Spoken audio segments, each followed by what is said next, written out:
This weekend, the church celebrates the transfiguration of the Lord, and just a couple of things. One, in this unique revelation of Jesus to his disciples, Peter, James, and John, it's really a theophany, a manifestation of God's presence. You know, you have a fulfillment of Old Testament prophecy, really. And we hear something of this Ancient of Days in the book of Daniel, the reading we hear as a first reading during Mass. And the book of Daniel is fascinating. It really is. It's one of the most explicitly prophetic books that tells the time of Jesus' coming. So really it actually tells the time of 5 kingdoms, right? So the Assyrians, the Babylonians, the Persians, the Greeks, the Romans, and then Jesus. I think I might have added an extra one. Maybe there aren't. Anyway, whatever. It doesn't matter. Names it to a T when Jesus is going to show up.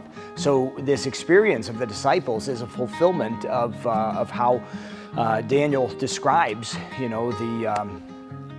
the Ancient of Days and the one like a Son of Man, right? So it's really a fascinating thing.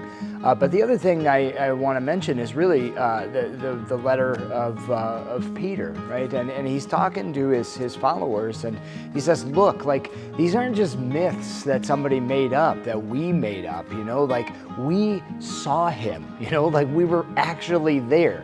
This is how it happened.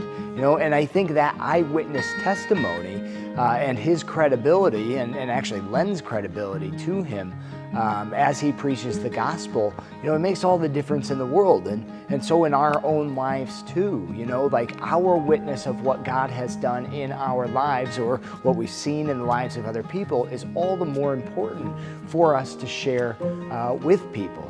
These aren't just things somebody made up. These are things that I experience in my life, in my heart. This is how I've been changed by the gospel.